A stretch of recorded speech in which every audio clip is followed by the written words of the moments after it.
ไปเพื่อนด้วยนะ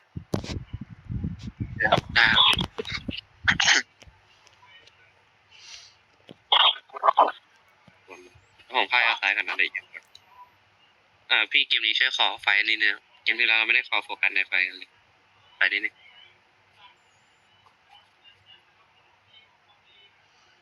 แข่งตัวเดียว ไอเอา เอ็นโซ่ให้จบ อยู่กันจะยกไว้ เรา มันน่าจะรอปลาผม ดีมันเจ็บ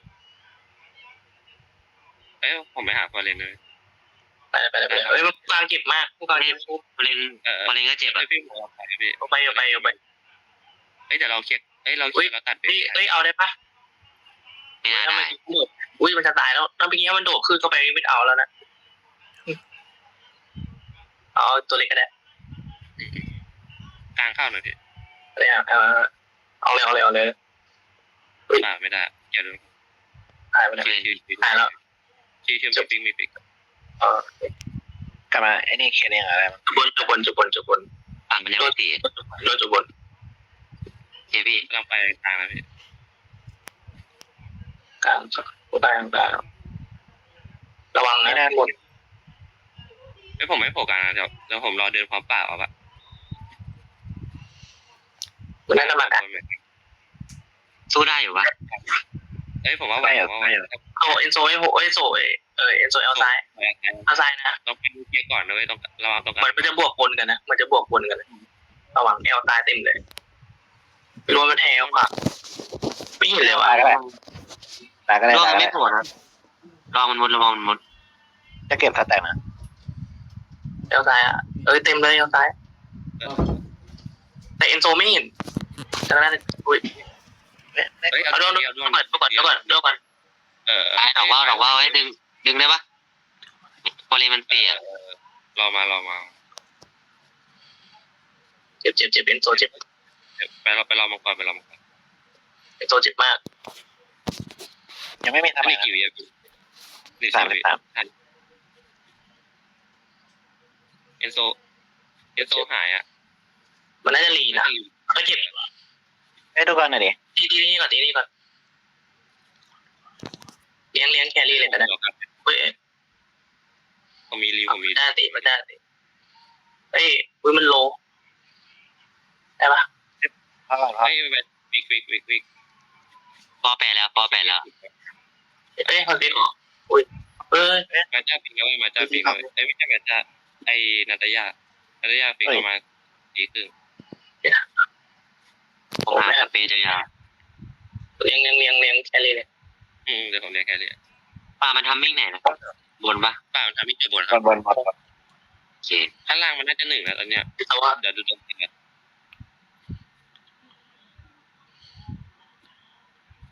ช่วงมันน่าจะใกล้จบแล้วนะพี่น่าจะเวฟนี้ละ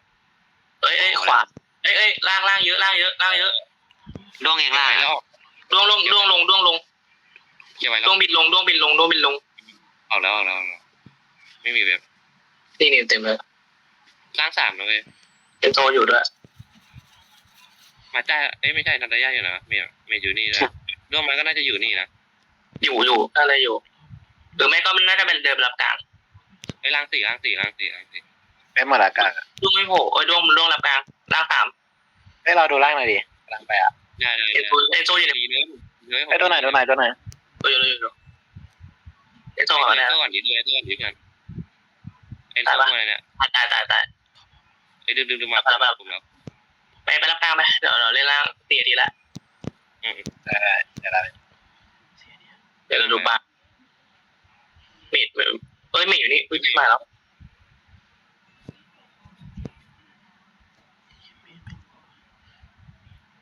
กลางเลยหมด มันเจ็บเรา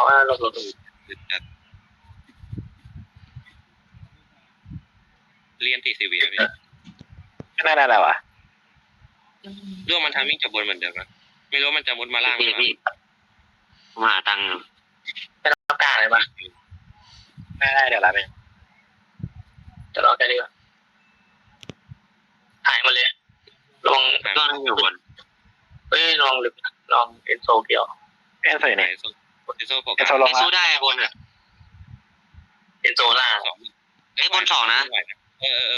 เฮ้ยคัดไว้ ไหวพี่ไหวมันพอแล้วอะ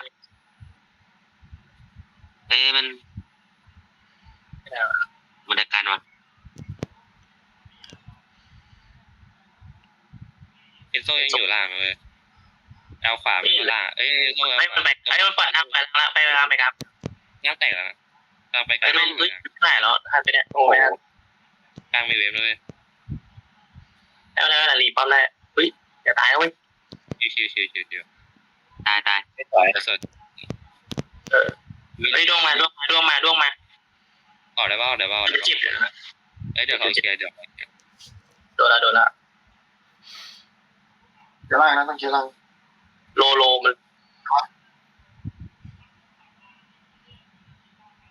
มันน่าจะไปมังกรนะ ได้บนได้บน สวยพี่ เรารับแครี่เลยก็ได้ ได้แล้วผมออกตัดเลื่อน เอาให้แครี่เดินมาเรารับแครี่เดินเอ้ยล่างเยอะพี่ร่วงอยู่ล่างเลย ทางไว้ก่อน เอ็นโซหาย เอ้ยคาเฟ่บน แล้วขวาเต็มเลยดวงขวาด้วย เอ้ยเอ็น ดวง โซ กลาง หาย ไม่ต้องจิตอยู่นี่อยู่ขวาอยู่ เป็นล่างทางฟอร์เรน อ ล่าง ยู่กลาง เอ้ยฟอร์เรนจนมากเลย2,000เองนะฟอร์เรนอ่ะ เฮ้ยมาได้มาไม่ใช่ มันตาย ระวังด้วยข้างบน ให้ดูหน่อยได้ไหม ดูอยู่ โอ้โหฮีโร่ ตายแน่ โอ้ยจัด เกียร์กลาง ไม่เปิดก่อนเลยนะ เมียติวพี่เกียร์กลางไว้เลย รอดยากว่ะมันสแปมตำรวจโดนชัดดาวน์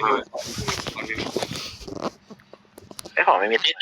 ขึ้นตัดกินก็ได้นะขึ้นตัดกินแรกเลย คาเฟ่ฟิกมาพร้อมผมนะพี่ ฟลินจะลำปะ จะเล่นนะเว้ย แล้วถอยเรารับกลาง มันสลับไปบนแล้วสลับป่ะพี่ผม เรารับกลางเลยให้มาได้ก่อน นะพี่ ต้ เรา องไปสู้พอบนว่ะ ต้องไปบนก่อนนะพี่กำลังไปนะเว้ยกลาง ก็จะมีอติดีป้อมอยู่จ้ะ พี่ดาร์กขึ้นนะเว้ย30วิเดี๋ยวกดด้านล่างแล้วมาเล่นดาร์กได้ปะ ได้เลย ได้ มันวาร์ปไปไหนวะวาร์ปจริงป่าวะ โดนหน่อย ไอ้ผมโผล่ล่างนะ กลางเข้านะ โคล่า เว็บหนึ่ง ไอ้โดนหน่อย ระวังคอ เฮ้ยตาย ตาย พอแล้ว มาแล้ว ต้องเจ็บ เว็บกลางมีเว็บแต่เอ็น เฮ้ยเล่นกลางหน่อยได้ปะเฮ้ยเราบีบหลังป้อมได้ปะพี่ ได้ผมมานะเอายากกว่าตัวแพ้ ป้อมก่อน ไอ้โดนมั่ว กระโดดมา ตัวใช่ มันเอานาฬิกา ไอ้เดี๋ยวผมแยกไปตีแล้ว น้ำแปดมีดัง หยิบมาละ ไอ้ต้องกดเกิดนะเว้ยต้องกดเกิดดิ ผมตีกรให้ แรงเกิดแรง ได้ อ๋อมันกดนาฬิกามาด้วง